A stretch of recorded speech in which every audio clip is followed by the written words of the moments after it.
Well, first of all, thank you very much for taking my call. I've been watching you guys since you had less than 10,000 subscribers. I admit not religiously, but I've the best way to watch. Yeah. I've watched more than a good handful, and I'm glad you guys are, really building up the channel now. But thank you. Well, you're quite welcome. There's really, I could talk about agnosticism, atheism, religion. I could talk about this as long as you guys will have me, but I guess I might as well start with what I spoke to the call screener about. Yeah. There's, again, excuse my nervousness and excuse the fact that I'm not a physicist, but excuses recognized and accepted. The actor Jason Alexander, I believe his name is, from Seinfeld. I don't remember what I was watching. It was like a few years ago. And just so you and really the audience know, first of all, Richard Dawkins has a scale of from 1 to 7. Believing you could probably explain it better than I could. Mm-hmm. 1 being you're agnostic, but you highly believe in the existence of a God. Well, no. So the way that he explains it is 1 is you are absolutely certain that a God exists, and 7 is you are absolutely certain that no gods exist. And he places himself, I think he's 6, right? As I think he said 6.5 or 6.9. Yeah, there was another. Yeah, there was like 6.9. Yeah. I remember that. Okay, so that said, I personally am probably about a 4 or 5. Let me get back on the point, though. So Jason Alexander, it was really curious what he was saying. He's like, I used to not really believe, and then I started to think, okay, well, if the universe was created, because really what I'm calling about is, I guess you could say the Big Bang, what happened before the Big Bang. So it's if the universe is created, if there's a creator, well, then who created that and who created that? And it's this kind of infinite regress. Human brains. Yep. Yeah, exactly. I don't know. I forgot which argument this is. If it's, I don't think it's teleological. I've got all my stuff mixed up. Don't worry about titles and names. Just tell us where your head is at. Yeah, I'm just really curious what you guys think of this. I know that technically the universe didn't come from nothing. I believe they say it was, electrically charged particles. Which is hard enough. You're a step further than me. I do have a thought on this, if I may. When I was 13 and in confirmation classes with the Methodist Church, which a lot of people don't even really consider Christianity because they're too easygoing. Yeah. I remember asking myself, where did the universe come from? And at that age, and even today, my answer was, I don't know. And I remember talking to the minister, and he said, God made the universe. And I said, well, where did God come from? And he says, we don't know. And part of me is so lazy that I'm efficient. And I thought, why add this extra complicated, meaningless step to get to the same answer of, I don't know? And that was one of the things that really bugged me as a kid. Well, if we don't know where God came from, and we don't know and have evidence that he, she, it exists, why even go down that rabbit hole? So that was kind of the thought process for me, is I'm okay not knowing because there's a lot of things I don't know. And I just embrace that and focus on the things that I do know. I don't know if that helps you any. Well, just your guys' opinion at all is something I was curious about, whether or not I like it or agree with it. Yeah. But I just, something, because like I've stated, I'm an agnostic. I don't necessarily believe. By the way, I was raised Jewish, and I actually am. So this is something else that I'd gladly talk about if you guys have the time or want to have this conversation. But like, I'm very conflicted with being raised Jewish and having that because okay. So let me try to say this as simply as possible. Yeah, I don't really believe, but I do want to believe. Like, I think Hitchens talked about this quite a few times, where he knew, rest his soul, he knew atheists that didn't believe, that wanted to believe, and he could never understand that. what was his argument? It was the celestial North Korea. I would never want, right? Something like that. I would never want them. I would never want to have an all-knowing, all-seeing being, constantly dictator. knowing what I'm doing. Something. Yeah. So I get that, but I don't know if it's just for lack of a sense of purpose or what. I guess just would be nice to know that there's a God or something like that. But so Robert, that's not an uncommon feeling at all, particularly among those easing their way into non-belief. I don't know how recently you started having doubts or deconverted or started calling yourself agnostic, any of these things, but yeah, you're not alone. Those feelings are had, but those feelings, pretty much every time I've heard them have not been based on, well, there's some convincing evidence that I believe. They are, in fact, well, I want to believe. There's a series of feelings related to that, and largely that's, your upbringing, the way you were raised. You were raised in the Jewish tradition, shalom. Can I interject, actually? Oh, yeah. What have you got? It's funny because, see, I guess part of, I don't know if conflicted is even the right word, or it might be, and it might be multifaceted, where I didn't realize, especially in America, let's say, like I didn't realize until maybe 4 or 5 years ago how ingrained religion is in our politics. Right. And I didn't realize how... Most people don't. But most people, sincerely believe in creationism and sincerely believe or don't believe in evolution. When I was in Hebrew school, I never, and for some context, I was there from when I was about 6 or 7 until I left after I had a bar mitzvah. And then that was pretty much the end of what I did inside the Jewish faith. But did your parents encourage you to do more?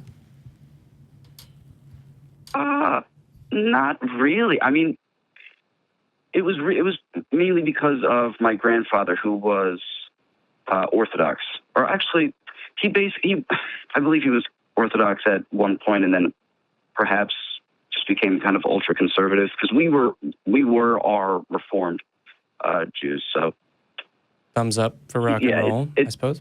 Yeah, it's and he passed when I was 12, actually, which is kind of one of the main reasons I actually definitely went through with the bar mitzvahs, because he didn't get to make it and all that. And so it was kind of sad, but I'm sorry to hear that. Yeah, I can't. Thanks. It was a long time ago at this point. Well, then never mind. It's not sad now. Yeah. Oh man, that's a good one. So yeah, basically, I'm saying I guess I really don't know, because it's not like he, constantly wore a shawl and all that, and I can't ask him. So basically, just the point is that he, you asked me about my parents. He was mainly the driving force behind my education, I guess. We, partly because of financial reasons too, we left the temple or the synagogue we were going to, I should say. Sure. Because it's pretty expensive to keep a membership. But yeah, it's just, the thing is, I was raised Jewish, and I'm going to finish my original point. I was raised Jewish, but I in hindsight, was also raised secular. But going back to saying, talking about religion being ingrained in politics, like when I was learning Judaism and about the Jewish people and about the stories they would tell us, Noah's Ark. I never thought anybody actually took this as literal, a literal history. I always thought they were. It was, and I guess they never told me that they were metaphoric or they were. They were stories, for lack of a better word. Yeah, allegories. That's a good description. Thank you. But yeah, I guess I just kind of assumed it. Yeah. Yeah. So it's really jarring to see just how much religion has kind of a stranglehold on the country. But that leads me into something else that I'm curious about to hear from you guys. Is what are your thoughts on militant atheism, and I apologize if you have talked about this in a previous show, but in that context, what do you mean by militant atheist? That I object to religion, or I'm carrying a gun? How far is militant? I mean, I object to shooting people for these reasons. Yeah, I didn't mean it. No, I'm the extreme. What do you mean by militant atheism? I guess the best, the Dawkins TED Talk, I believe, from maybe 2010, that was titled Militant Atheism. I know that there's kind of various degrees and descriptions of it. Yeah. Well, if you don't mind, Robert, for example, I call myself an evangelical atheist. And I try and get him to say devangelical. I know a lot of atheists don't actually like that, so that's fair. One of my life goals is to try to help as many people out of religion as I can, and part of that is because the evangelical part, I'm sharing the message that I have to offer, that we have one life and we have to take care of ourselves and those around us. We have to protect the planet and try as best we can to make it better for everyone else around us. And sometimes that goes contrary to the Christian message, where live for today because Jesus is coming tomorrow or next week or next month. So I'm at odds with that philosophy, and I think that religion is a net negative to our probability of survival as a species. So I want to reduce the influence of religion. And if that makes me militant, cool. But if someone says militant Christian or militant Muslim, we probably get a different image in our heads. Yeah. Absolutely. Yeah. I use the phrase because it's a phrase used. It's not because I. Sure. Yeah. No. We weren't thinking of you as. That's why I wanted to know what you meant by it. Aggressive or attacking. Yeah. And you did kind of answer the question I was going for too, is because obviously I'm sure you guys agree with separation of church and state at the very least. Yes. Of religion and state, any of them. Yeah. Although I might have an argument for the contrary position. Because one of the problems we have in the United States is religion is a la carte. You can do anything and everything, and there's somebody out there, and these religions morph and evolve, dare say that. But when you go to someplace like England or Germany, they do have a state religion, or at least they had a state religion. And a lot of teenagers, when they get 16, 18, 19, and they rebel against their parents and the government, they also rebel against the religion. Now, often they come around and realize their parents aren't so evil, and that the government, while having some significant and serious problems, is most people are trying to do their best, but then they just don't pick up religion again. But here in the United States, if you don't like your religion, you go to another one. If you're not cool with Southern Baptist, you become Methodist, you become Anglican, or you go to a church that's non-denominational. Yeah, and some of the non-denominational ones are worse. I actually, on that point, as far as our society, I think that the a la carte nature of religion and the number of alternatives is a symptom of a problem rather than the cause of it, which is that there's this idea of, well, you believe what you believe and I believe what I believe, and that's okay. Yeah. There isn't no, you believe that, why is it true? That emphasis doesn't exist. It's, well, no, I believe in horoscopes, why is that your business? Well, no, I don't believe that evolution exists, why is that your business? No, I believe that we should have a theocracy, why is that your business? And it is, when it comes to things in the public square and it comes to any discussion, if you're willing to have it, I'm going to have it with you. And I think that if you're going to say, well, I believe in horoscopes and I want to tell you about them and I want to ask you what your sign is and I want to tell your fortune, if I say I don't believe that and I'm willing to talk to you about this, if you let me tell you that the concept of Mercury being in retrograde doesn't make sense if you accept that the Earth is not the center of the solar system, and I'd like to not be called some kind of radical asshole for talking about the truth, which is different in the United Kingdom. In the United Kingdom, there's an emphasis that if you go to school and you're educated, that means that you know more. In the United States, there's this idea of, well, my ignorance is as good as your knowledge. It's, well, you've said that with emphasis and because you believe it, and I believe what I believe very firmly, therefore they're equal. And I don't have a problem necessarily with someone who doesn't know something. I have a problem with someone who has, the arrogance that can come along with that and the idea of, well, it doesn't matter that I don't know something. Willful ignorance. Willful ignorance and an insistence that it doesn't matter is what bothers me. Most of the things in existence I don't know about. we're all ignorant, mostly, but the people that say that they are not is what bothers me. And I think that might be the difference between the United States and, the European countries that influenced our early foundation. But I've actually forgotten what Robert's point was. It's what happens when I talk to you. Yeah, I got a little caught up there too. I was going off of militant atheism. I actually think I forgot one. There was one maybe further point there that I. Yeah, well, Phil gave actually a beautiful description of it. One that's better than anything I've ever said, certainly. Wow, now I wish I knew what it was. Yeah, well, luckily we can go to the tape. Yeah, I feel the same way. I think in large part there's an emphasis that, it's okay to believe, it's fine, whatever. But that endangers the person that believes. Because if, you can believe whatever, then when that person gets cancer and believes that, juggling rocks is going to cure them, then that person is slowly dying of cancer. And if you live in a culture where you can believe what you want to believe, you're forced to watch them. And you're forced to be okay with them being told that. And you're forced to be okay with them telling other people that. So it's not just in the public sphere where people are passing laws to, $10 billion in funding to look at the, bottom of the ocean for Noah's Ark or whatever. Like, how about we explore things for good reasons? I don't know. Yeah. We've talked all over you, Robert, but it sounded like what you were calling in about was you want to believe, and I think that that's probably directly related to the strength of tradition and ritual in the Jewish. Well, can I interject again real quick? Because Yeah. Do you mind? Yeah. No, it's for sure. It's not.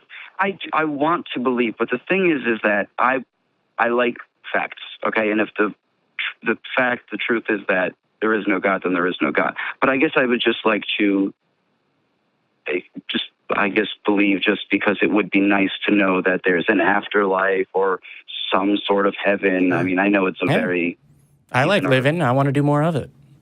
Yeah, exactly. That's really the only reason why. It's not because of any, like, oh my gosh, I learned about religion, for all those years, and and it's wrong. And no, that's not really what I. One of the things I think about, Robert, is are you concerned about not believing in Thor? No. Yeah. No, so there's hundreds and thousands of religions that you're not really wanting to believe in. You're not thinking about them. You're not concerned about it. It's because of the culture and the society and your history that there are some things that you might lose or miss from that by being out and open.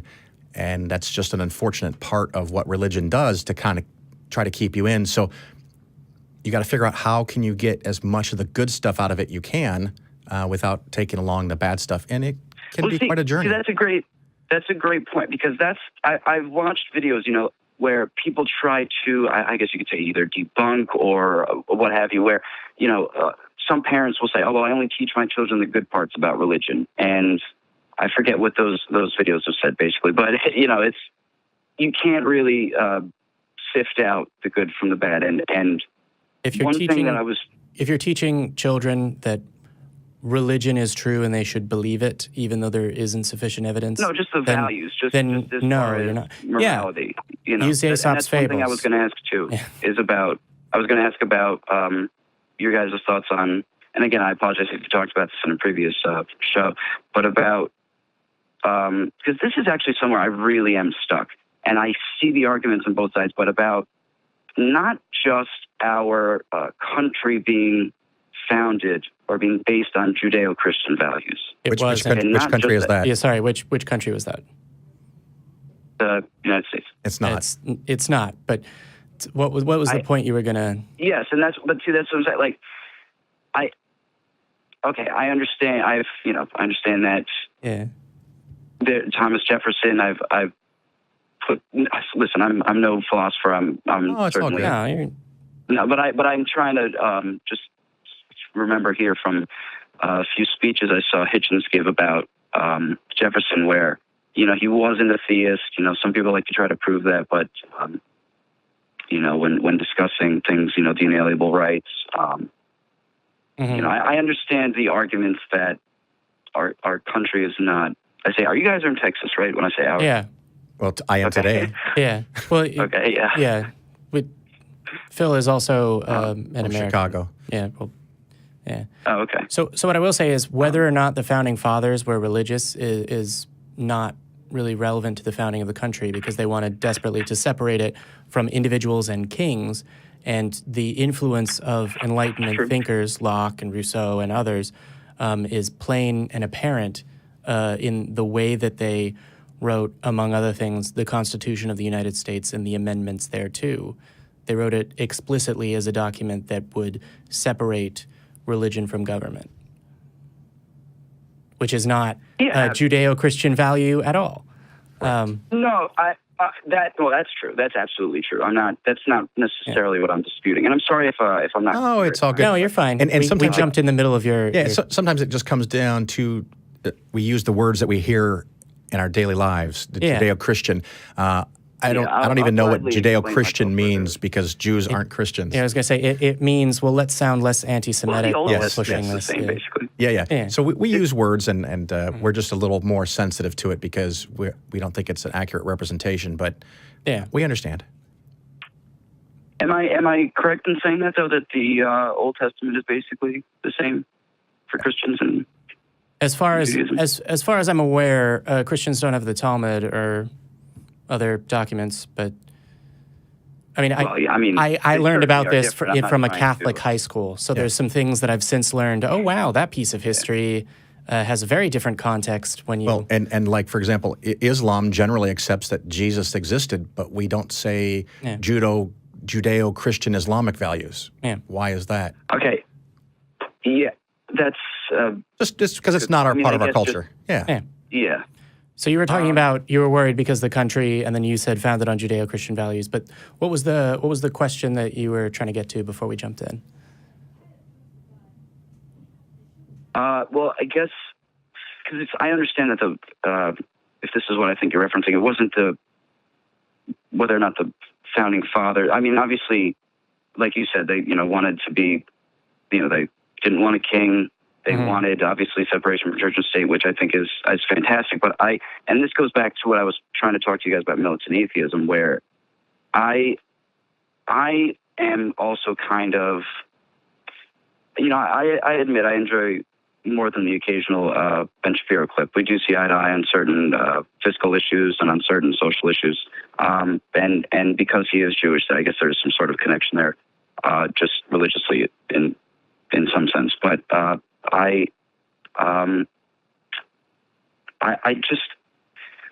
not, listen, I certainly don't think that without, and Sam Harris has talked about this too, can science give, can we have objective morals, and can science give us morals and stuff? But I just want to know your views on, and I guess, again, this is where the Judeo-Christian part comes in, is do you want all religion, if you could snap your fingers and have anything you wanted, would you want all religion to be gone from the United States, gone from the world, really, let's just say the United States, or, do you, I don't want to insinuate you disrespect anybody's religion if you do want to snap your fingers and not have religion here, but I don't necessarily, I can't say I fall on either side of the fence agreeing with, okay, yeah, if we didn't have religion, we definitely would still have no problem with morals. I mean, I guess at this point in a modern society, we're intellectual enough to, obviously, simple things like murder is wrong and rape is wrong and all that. But I just, there's still part of me that, while knowing that the country wasn't founded on Judeo-Christian values, that it is built into our society, is heavily influenced to our psyche, I guess. Yeah, I think I think the Puritan influence is still felt. Yeah, and and again, it's hindering us in a lot of ways. I absolutely agree with that, but I still think there's some semblance of hope for religion. And one of you mentioned Islam briefly just before, and that's actually something I was going to ask about if we had the time, or if you guys have the time, about, well, are you for reform? There's several questions I have. Yeah. Would you be for reforming? Would you be for just destroying or getting rid of Islam? I know I threw a lot out there. Yeah, so relatively soon we're going to move to another call. Hopefully you'll be able to call back next week, because a lot of these are would make for good calls just on their own, and I think we could have them. And I know that Eric would love to be in on these as well. But the main point, the first point that you said, and I think will be the last one that we address, is you have hope for religion. I mean, in that regard, I think that in the United States, provided that the secular movement and the skeptical movement don't sit on our asses and do nothing, that we are currently in a position where we can make the world, and at least in the United States, make American society better by removing the sort of prejudices and privileges that exist for these things. But in terms of religion, I think if you're talking about hope for religion in terms of it still existing and not being as directly inhuman, influential. Yeah, I think that there's fantastic hope for that, because the atheist and secular movements are on the rise, and there's a wave of reason sweeping Western-influenced countries around the world. So in terms of that, yes, I think there's hope for less of religion. But the way you said it made it sound like, oh, I have hope that religion will change such that it's good. And I think faith is not. I don't know. Did you have anything to? I think I'm going to take a hard pass right now, because it'll send us down on a whole nother rabbit hole. Yeah. But, we need to get to our next caller, Robert. Can I absolutely understand. Yeah, I could rant all day about this stuff. So. Can I get you at the very least to call in next week, or at least join? Show up on the Talk Heathen Reddit/r/Talk Heathen, and drop some of this. I don't know if you're a Redditor or willing to do that. Or I'm actually. No, I occasionally do read Reddit, but I'm not really I'm not. Cool. Well, thank you for helping us along. Absolutely call next week. Yeah. Thank you for taking my call. All right, bye. It was fun. Yeah. Well, yeah, I went on that one longer than I should have, but I think it was. You need a timer up here. It says. It's just that's for me more than the caller, really. Yeah. It was good stuff, but I just we have so many calls now. Yeah, we do. We've got a lot of good ones, and